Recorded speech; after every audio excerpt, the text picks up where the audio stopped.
지난 주 월요일부터 수요일까지 2박 3일 동안 전국 나사렛 목회자 부부 컨퍼런스가 있었습니다.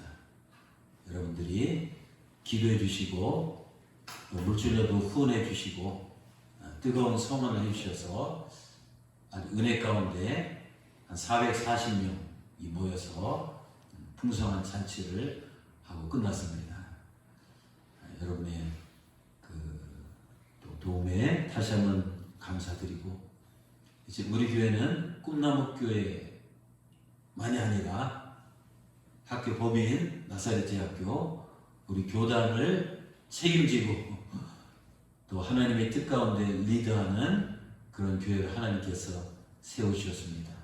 그래서 저와 여러분이 늘 기도하면서 하나님의 손 붙들고 하나님께서 이 시대에 우리에게 주신 사명을 잘 감당하시기를 바랍니다. 아멘. 아멘. 아멘. 저는 최근에 책을 읽다가 진화론자인 찰스 다윈의 흥미로운 이야기를 접했습니다. 그는 어느 날 한 친구에게 다음과 같은 이 편지를 썼습니다. 친구여, 자네가 핸델의 메시아 연주에 갔었다니 참 기쁘네. 내가 다시 듣고 싶은 유일한 곡이지. 하지만 옛날처럼 그 곡을 음미하기에는 내 영혼이 my soul, 내 영혼이 너무 말라버린 것 같은 생각이 든다네. 내가 늘 느끼는 것이라곤 진절이 나는 지루한 뿐이라서 어쩐지 속상하고, 나는 과거를 제외한 모든 면에서 바싹 마른 나뭇잎과 같다네. 또한 자유인은 이 자서전에서 자기는 한때 음악 연극 시 예술을 좋아했었노라고 고백했습니다. 하지만 그는 자서전에서 저렇게 말합니다. 벌써 수년째 나는 인생을 살면서 시 한 줄 읽는 것도 견딜 수 없다. 최근 셰익스피어를 읽어보려고 했지만 너무 재미가 없어서 불쾌감마저 들었다.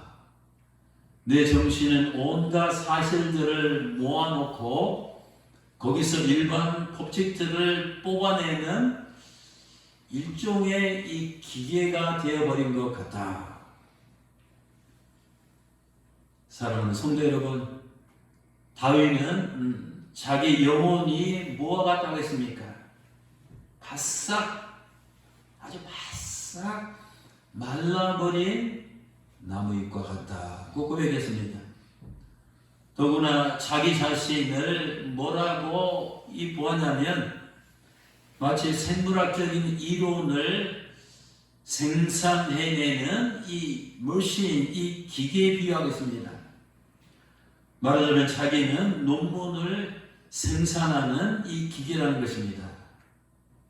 아마 대학에 있는 교수님들 또 연구하는 과학자들은 이게 무슨 의미인지 실감이 날 것입니다. 그런데요, 사랑하는 성도 여러분, 알고 보면 이 땅에 살고 있는 거의 대부분의 사람들이 영혼이 바싹 이 마른 채 이 기계처럼 인생을 살아가고 있는 것을 보게 됩니다. 어떤 기계입니까? 돈을 버는 기계입니다. 또 일하는 기계입니다.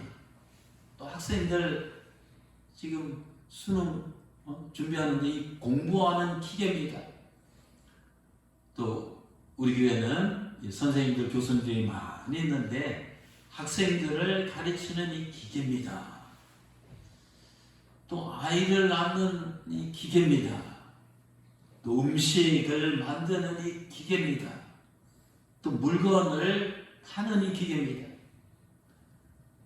대부분의 사람은 인생의 이 참된 목적과 자신이 존재하는 그 진정한 의미도 모른 채 기계처럼 월화수목금토 어떤 사람은 일요일까지 일하면서 세월을 보내고 있습니다. 인간은 일하기 위해서 살고 또 살기 위해서 일하는 이 기계입니다. 인간은 인공지능이 아니라 요즘 AI의 인공지능이 Artificial Intelligence라는 거거든요. 그러나 저는 인간이 또 다른 AI입니다. A는 이 팔뚝입니다. 인텔리전스 지능입니다. 인간은 또 다른 AI다. 즉, 이 팔이 달린 인공지능이다.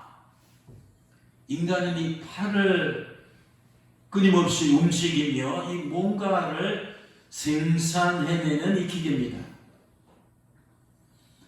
약 2000년 전 갈릴리 해안에도 이렇게 살아가던 이 어부들이 있었습니다. 그들은 누굽니까? 오늘 본문에 등장하는 이 베드로와 야고보와 요한입니다. 그들은 갈릴리 바다에서 고기를 낚는 기계로, 제가 틀린 말 했어요? 고기를 낚는 이 기계로 평생을 살았습니다. 그들은 온종일 물고기만 쳐다보고 살았습니다. 물고기가 물을 떠나서는 이 살 수 없듯이 어부들은 물고기를 떠나서는 살 수 없습니다. 그들에게는 물고기 외에는 어떤 인생의 목적도 어떤 인생의 이 존재의 의미도 없었습니다. 물고기가 그들 삶의 전부였습니다. 그들은 잡은 물고기의 숫자를 세면서 하루의 보람을 느꼈습니다. 많이 잡으면 기뻐하고 적게 잡으면 실망하고 한 마리도 못 잡으면 좌절했습니다. 그들의 머릿속에는 온통 이 물고기 생각으로 가득 차 있었습니다. 그들은 평생 이 물고기만을 쫓아 다녔습니다. 베드로와 야고보와 요한처럼 우리도 인생의 바다에서 평생 이 물고기를 잡으려고 이 물고기를 쫓아다니고 있습니다. 우리도 물고기를 잡는 기계처럼 살아가고 있다는 말씀입니다. 오늘 1부에 나오신 사랑하는 성도 여러분, 우리가 인생이라는 바다에서 평생 동안 이 잡으려고 하는 이 물고기들이 무엇인지 아십니까? 물고기를 영어로 뭐라고 하죠? fish. 단수 복수형이 똑같습니다. fish. 저는 이 시간에 물고기 fish, F-I-S-H의 첫 글자를 따서 사람들이 잡으려고 하는 이 물고기들이 무엇인지 말씀드리려고 합니다. fish, 첫 번째 F는 fame입니다. 이거 영어로 명성이란 말입니다. 한국말로도 많이 쓰죠. 사람들은 세상에 태어나서 자신의 존재감을 드러내며 사회에서 인정받기를 원합니다. 자신의 이름이 알려지고 유명해지는 것, 또 인기 있는 자가 되어서 이 대중의 관심을 받는 것을 본능적으로 싫어하는 사람들은 거의 없을 것입니다. 이처럼 사람들은 명성에 굶주려 있고 인기에 목말라 하고 있습니다. 또 fish 두 번째는 I입니다. I는 idea. Do you have any idea? 아이디어는 생각이라는 말입니다. 지능을 가진 인간은 아이디어, 이 생각하는 이 존재입니다. 사람은 평생 자신이 붙들고 있는 이 생각을, 아이디어를 따라가는 존재입니다. 아이디어는 자신의 이 지식이나 자신의 이념이나 자신의 사상을 말합니다. 사람은 태어나서 이 죽을 때까지 이런 아이디어, 이 생각 속에 사로잡혀 살아갑니다. 이런 아이디어 생각을 내려놓거나 바꾸거나 포기하기가 참 쉽지 않았습니다. 사람들은 자나깨나 자기 머릿속에 있는 이 생각, 아이디어에 이 파묻혀 평생 동안 살아가는 것을 보게 됩니다. 그 다음에 S입니다. S는 success, 성공입니다. 사람은 누구나 success이 성공하기를 원합니다. 세상에 태어나서 실패하기를 원하는 사람은 단 한 사람도 없을 것입니다. 뭔가 자신이 원하는 것을 멋지게 성취하며 자기 분야에서 이 눈부신 업적을 세우고 남들이 부러워하는 이 성공의 높은 정상에 올라가기를 갈망합니다. 또 이 세상은 이 성공자를 추앙하고 박수를 보내고 그러나 실패한 자는 무시합니다. 이 때문에 사람들은 이 성공의 반열에 대열에 이 서기 위해서 이 밤낮 없이 성공을 꿈꾸고 노래하고 외치면서 이 성공이라는 정상을 향해 집중하고 있습니다. 그 다음에 FISH, H는 have, 각다 돈입니다. 사람들은 뭐니 해도 머니를 좋아합니다. 돈과 이 물질에 대한 인간의 욕망은 이 한도 끝도 없습니다. 사람들은 돈을 사랑하고 이 돈을 노래하고 돈을 숭배하고 이 돈을 쫓아가고 있습니다. 돈독이 올라서 돈 멋에 살고 돈 맛에 취해 돈 인생, 미친 인생을 살아갑니다. 돈 때문에 웃기도 하고 울기도 합니다. 돈 때문에 친구가 되기도 하고 원수가 되기도 합니다. 돈 때문에 행복하기도 하고 불행하기도 합니다. 돈 때문에 살기도 하고 죽기도 합니다. 사람은 이처럼 인생의 이 바다에서 저마다 이런 피쉬를 잡으려고 쉴 새 없이 그물을 던지고 있는 어부들입니다. 명성과 인기라는 피쉬, 생각과 이 지식이라는 피쉬, 성공과 출세라는 피쉬, 돈과 물질이라는 이 피쉬를 자기 인생의 배에 가득 채기 위해서 눈에 불을 켜고 혈안이 되어 있었습니다. 베드로와 야고보와 요한도 마찬가지입니다. 그런데 오늘 본문 5절에 보면 우리 주님께서 베드로에게 뭐라고 말씀하셨습니까? 베드로가 주님에게 뭐라고 말씀하셨습니까? 베드로가 주님을 만난 다음에 선생님, 우리가 밤새도록 애를 썼으나 아무것도 잡지 못했습니다. 밤새 배를 몰고 그물을 내리고 온갖 노력을 했지만 고기 한 마리도 잡지 못했다는 것입니다. 여러분, 그들이 고기를 잡기 위해서 이 밤새도록 무진장 이 노력을 했지만 아무것도 잡지 못했다는 것은 무슨 의미입니까? 여러분, 5절 속에 인생에 아주 귀중한 의미심장한 이 진리가 숨어 있습니다.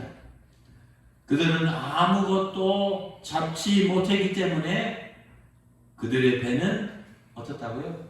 텅 비었습니다. 즉 그들은 허탈감을 안고 빈 배, 이 빈 배로 돌아와야만 했습니다.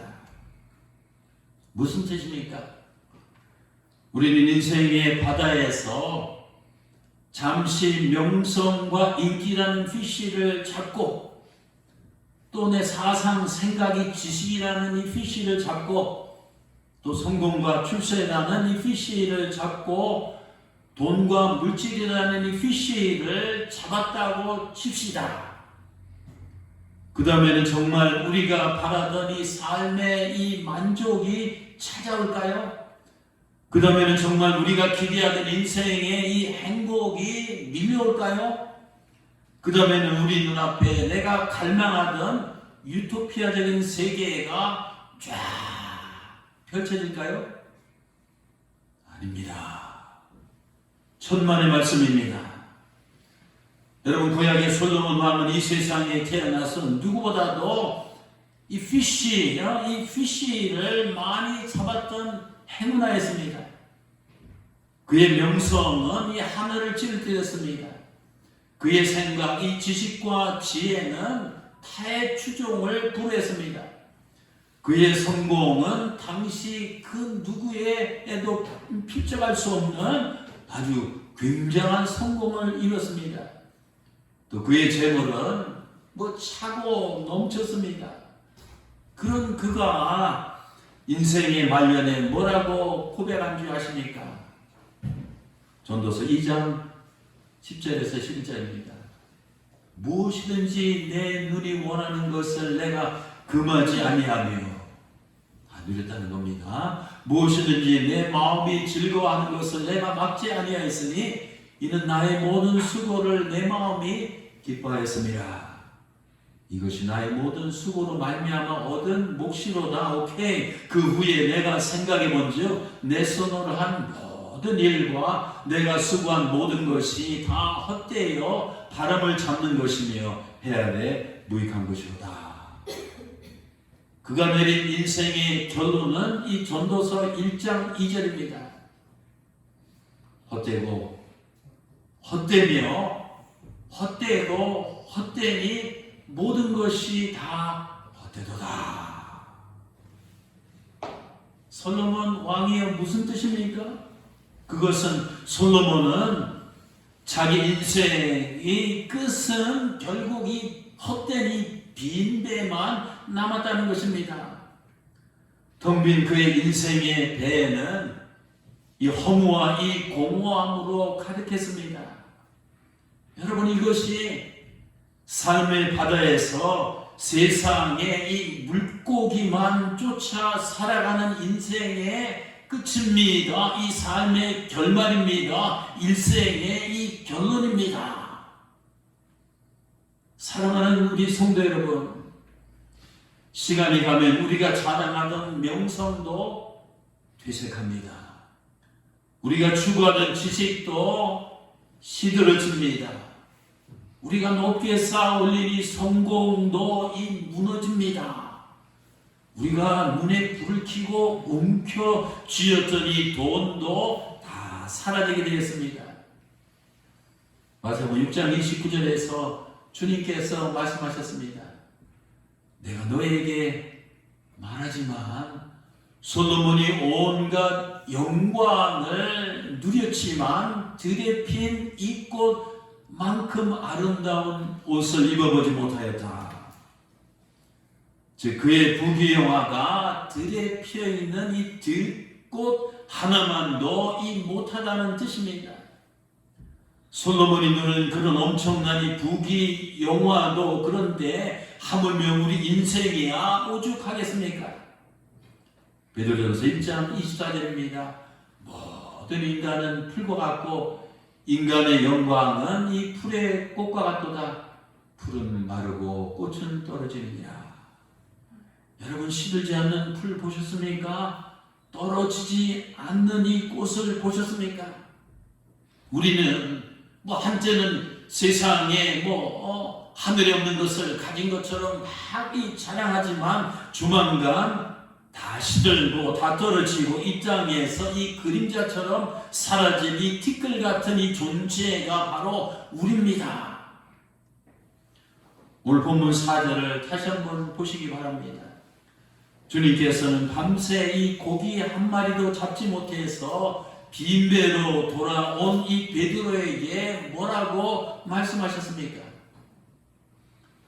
시몬아, 시몬 베드로에게 이르시되 깊은 데로 가서 그물을 내려 고기를 잡으라.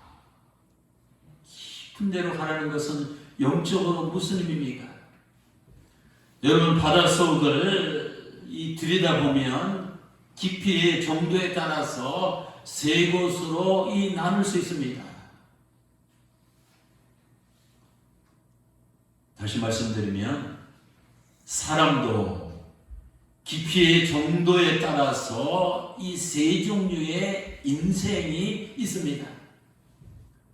첫째는 그림에서 보여주세요. 인생의 이 바다에서 얕은 곳에 발을 디디고 사는 사람입니다. 여러분, 저 그림은 여러분이 전 세계 70억 인구 중에서 처음으로 보는 행운.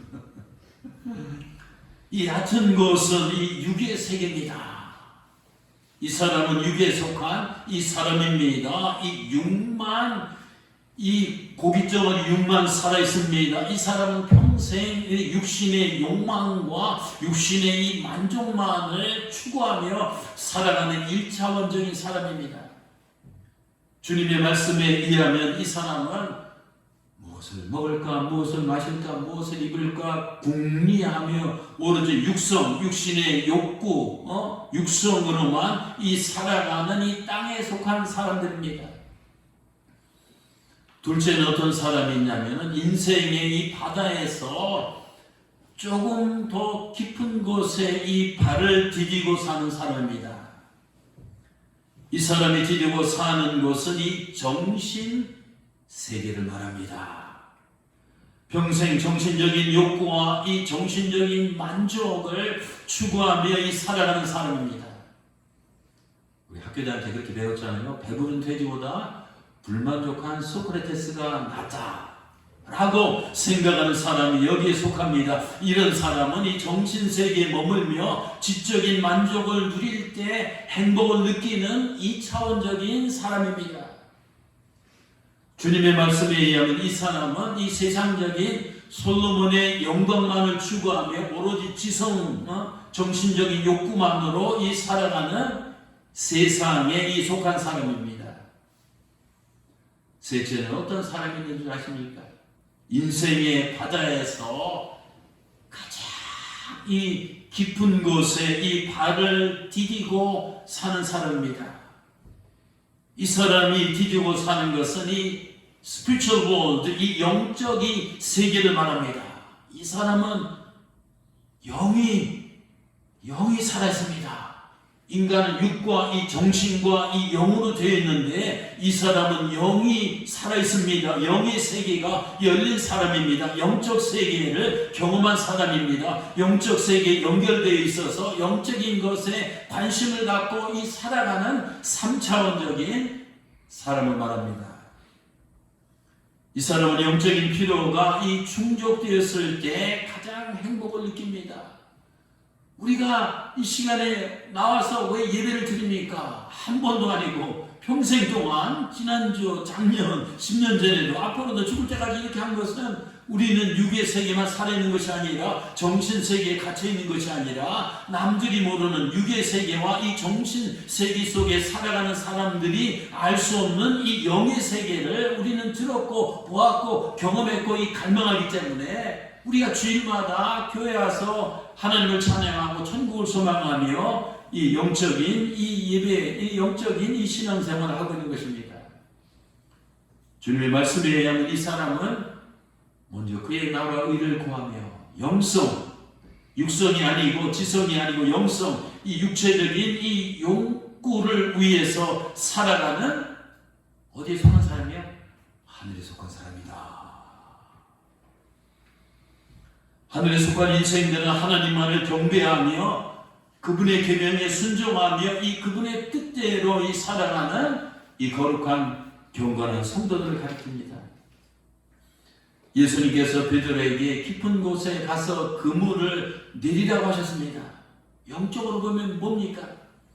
내 인생의 그물을 1차원적인 얕은 육신의 세계나 또 2차원적인 더 얕은 이 정신적인 세계에 내리지 말고 3차원적인 깊고 깊은 영적 이 세계에 내리라는 이 말씀입니다. 누가복음 5장 4절입니다.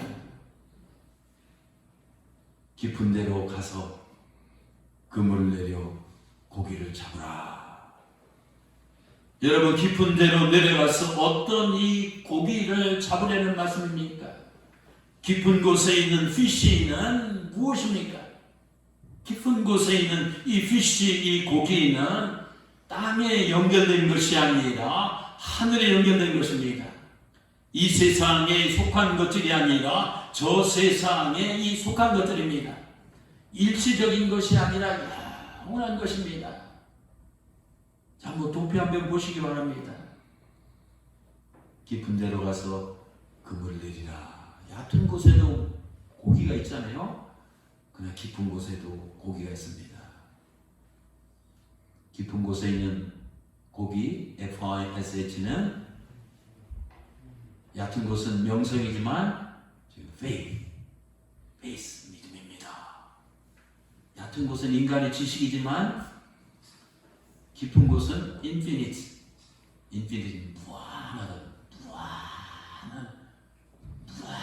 무한한 영적인 증입니다. 얕은 곳에 있는 물고기는 success지만 깊은 곳에 있는 물고기는 하나님께서 주시는 significance, 이게 중요한 의미를 추구하는 겁니다. 얕은 곳에 있는 물고기는 have, 물질, 돈이지만 깊은 곳에 있는 물고기는 have, 하늘나라입니다. 즉 깊은 데로 가서 이 그물을 내려 이 물고기를 잡으라는 이 말은 이런 뜻입니다. 너희들은 세상에 이 명성을 추구하는 대신 이 하나님에 대한 faith, 이 신앙을 추구하라. 또 인간의 유한한 아이디어 생각을 따라가는 대신 영원 무한한 이 진리를 따라가라. 또 세상의 성공을 갈구하지 말고 대신 인생의 significance, 이 중요한 의미를 이 갈망하라. 또 돈과 물질을 사모하지 말고 대신 이 하늘나라로 사모하라. 성도 여러분, 여러분은 지금까지 어느 곳에 있는 이 물고기를 잡기 위해서 심혈을 기울여 오셨습니까? 얕은 곳에 있는 물고기입니까? 아니면 깊은 곳에 있는 이 물고기입니까? 얕은 곳의 물고기는 인생의 이 목마름을 해결해 주거나 영혼의 이 배고픔을 해결해 줄 수 없습니다. 얕은 곳의 물고기는 우리에게 영원한 이 생명을 주거나 우리를 영원한 안식으로 인도할 수 없습니다. 얕은 곳의 물고기는 우리를 육의 세계에서 벗어나고 정신 세계를 넘어서 영적인 세계로 우리를 인도하거나 들어가게 할 수 없습니다. 우리는 이 세상에 태어나서 살면서 내 심령의 이 깊은 곳으로 내려가야 됩니다. 그저 육신의 만족과 그저 육신의 안위를 위해서 이 육의 세계에만 머물러 있으면 안 됩니다. 또한 이 지적인 만족과 이 지적인 욕구를 위해서 정신 세계에만 머물러 있으면 안 됩니다. 대부분의 사람이 여기까지 머물러 있습니다. 그러나 영적 세계에 도달하기 위해서 내 심령 깊은 곳으로 내려가야 됩니다. 그곳에서 나를 찾아오신 이 주님을 만나야 됩니다. 그곳에서 나를 부르시는 이 주님의 음성을 들어야 됩니다. 그곳에서 육의 세계에서 들리지 않았던 이 정신 세계에서 미처 도달하지 못했던 이 나를 향한 하늘의 뜻을 붙잡고 깨달아야 됩니다. 베드로가 자기 심령의 깊은 곳에서 이 주님을 만났을 때 그의 입에서 어떤 고백이 나왔습니까? 오늘 8절에 있는 말씀입니다. 시몬 베드로가 이를 보고 예수님의 무릎 아래 엎쳐 엎드려 이르되 주여, 주님, 자기가 너무 부끄럽고 너무 창피하고 가슴이 찔린 겁니다. 주님, 나를 떠나소서, 나는 죄인이로소이다. 베드로는 주님 앞에 자신이 죄인임을 아주 진솔하게 고백했습니다. 어떻게 보면 뚱딴지처럼 왜 저런 고백을 했을까요? 이건 무슨 뜻입니까? 베드로는 그동안 주님 대신 세상의 이 물고기들만 이 쫓아 살았던 자신의 모습을 회개하였습니다. 우리도 베드로처럼 이 주님을 제대로 이 만나면 주님 앞에 자신이 죄인임을 이 고백해야 됩니다. 어떤 죄인임을 고백해야 됩니까? 이 땅에 살면서 하나님에 대한 신앙을 추구하는 대신 세상적인 명성을 추구하며 살던 자신을 회개해야 됩니다. 또 영원 무한한 진리를 따라가지 않고 대신 인간의 생각을 따라가며 살았던 이 자신을 회개됩니다. 또 하나님께서 나에게 주신 인생의 중요한 의미와 그 거룩한 목적을 이 갈구하는 대신 그저 세속적인 이 성공만을 갈망했던 자신을 회개됩니다. 또 하늘나라 천국을 사모하는 대신 돈과 물질을 우상처럼 사모했던 이 자신의 모습을 회개됩니다. 우리가 육신의 정욕과 안목의 정욕과 이생의 자랑 그들을 위해서 살았던 이 지난 날을 이 참회하며 회개됩니다. 여러분, 주님께서는 이 자신이 죄인임을 고백하는 베드로에게 그 당시 그 순간 그에게 뭐라고 말씀하셨습니까?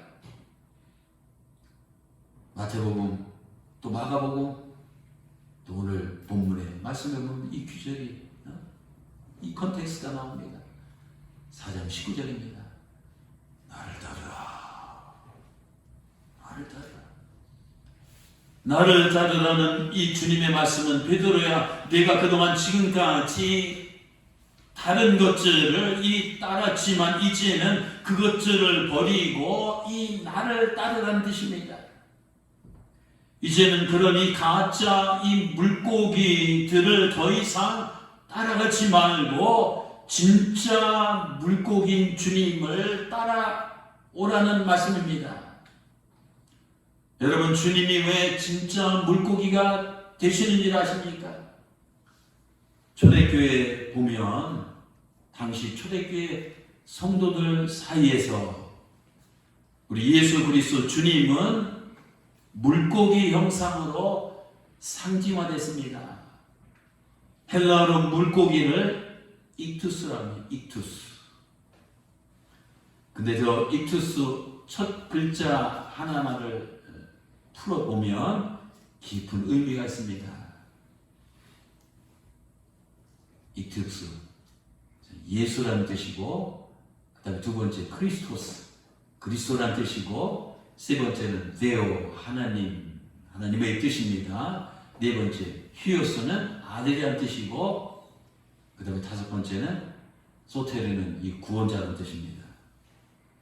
즉 익투스, 물고기를 의미하는 익투스를 풀어서 설명하면 정확히 예수 그리스도는 하나님의 아들이요 이 구원자라는 뜻입니다. 그래서 미국에 가면 자동차 스티커에 교인들이 물고기를 다 붙이고 다녀요.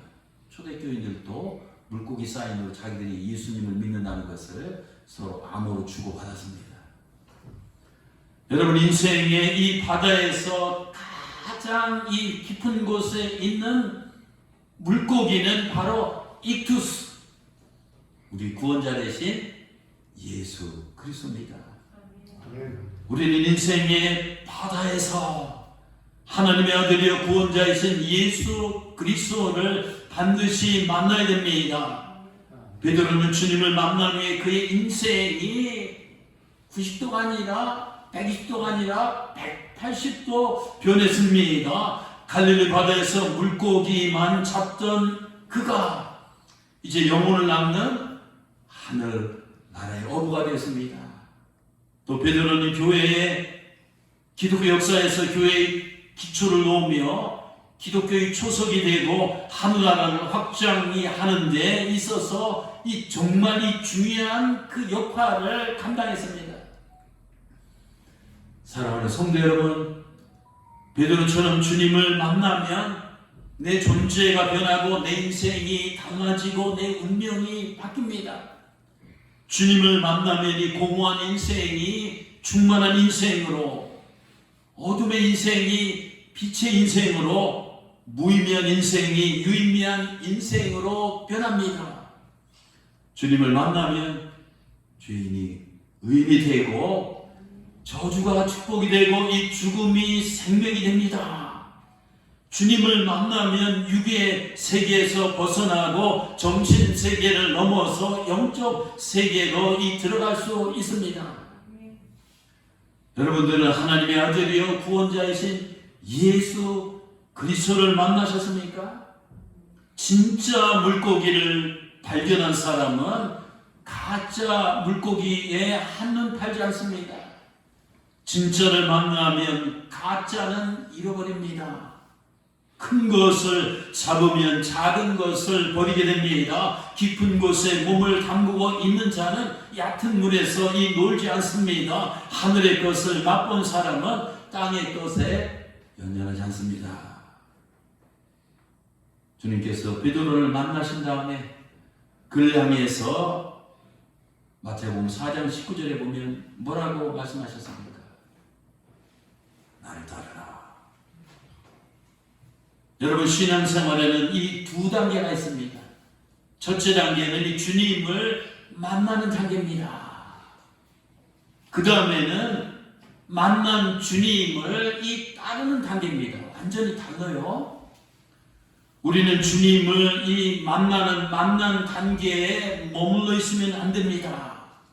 근데 안타깝게도 많은 그리스도인이 그저 주님을 만난 그 단계에 머물러 있어요. 나 주님 만났어요. 나 붕괴 때 뜨겁고 주님 만나고 세례받고 교회 다니고 그거예요. 그냥 주님을 만난 그 단계에서 머물러 있습니다. 아닙니다. 우리 한 단계 더 나가서 주님을 만난 다음에는 주님의 이 제자가 되어서 주님의 뒤를 주님의 가신 길을 따라가는 단계까지 반드시 나가야 됩니다. 베드로와 동료들은 주님을 만난 후에 어떻게 했습니까? 나를 따르라는 주님의 명령에 순종했습니다. 오늘 11절입니다. 그들이 베드로를 육지에 대고 그 다음에 뭐라고요? 모든 것을 버려두고 예수를 따르니라. 제자들이 주님을 만났을 때는 그때는 아직은 이 모든 것을 버린 단계는 아니었습니다. 그렇잖아요. 만난 다음에. 하지만 만난 후에는 이 주님의 제자가 되기로 작정하고 이 주님의 뒤를 따르기 위해서 모든 것을 버렸습니다. 이처럼 주님의 제자가 되어서 이 주님을 온전히 따르기 위해서는 내가 가진 이 모든 것을 버려야 됩니다. 주님께서는 이 시간 우리 각자를 향해서 말씀하십니다. 나를 따르라. 우리는 지금까지 무엇을 추구하며 무엇을 따라다녔습니까? 하나님에 대한 신앙을 추구하는 대신 세상적인 명성을 추구하며 살진 않았습니까? 또 영원 무한한 진리를 따라가는 대신 인간의 생각을 따라가며 살진 않았습니까? 또 하나님께서 나에게 주신 인생의 중요한 의미와 목적을 추구하는 대신 세속적인 이 성공만을 갈망하며 살진 않았습니까? 또 한나라 천국을 사모하는 대신 돈과 물질을 우상처럼 사모하며 살진 않았습니까? 주님께서는 우리에게 그런 것들을 따르는 대신 이제는 이 나를 따르라고 요청하십니다.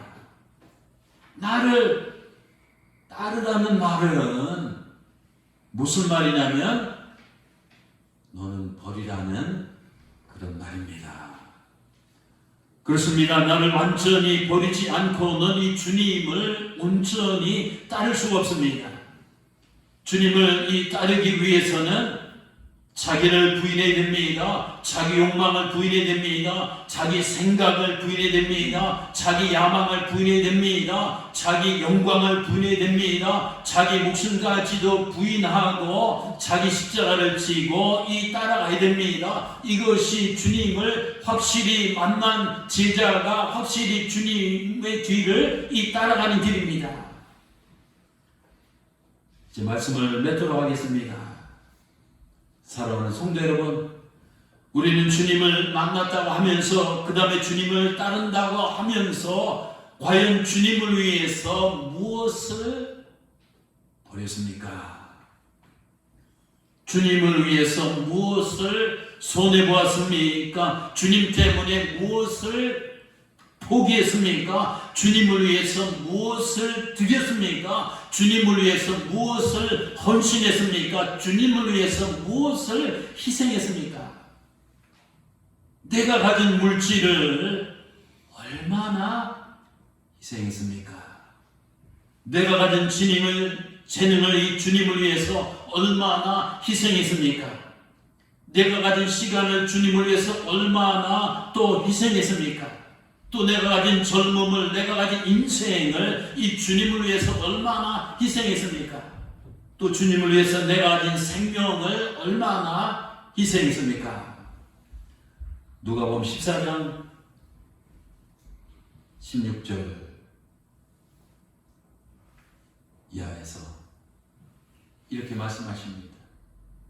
수많은 무리가 함께 갈새 예수께서 돌이키사 이르시되 너는 내게 오는 자가 이 자기 부모와 처자와 형제와 자매와 더욱이 자기 목숨같이 미워하지 아니하면 능히 내 제자가 되지 못하고 누구든지 자기 십자가를 지고 나를 따르지 않는 자도 능히 내 제자가 되지 못하리라. 이와 같이 너희 중에 누구든지 자기 모든 소유를 버리지 아니하면 능히 내 제자가 되지 못하리라. 오늘 본문에 등장하는 베드로는 주님의 제자가 되어서 주님의 뒤를 따르다가 마지막에는 십자가에 거꾸려 매달려 순교하였습니다. 그가 순교하기 전에 초대교회 성도들에게 이렇게 편지했습니다. 그게 베드로 전후서인데 베드로 전서 4장 2절입니다.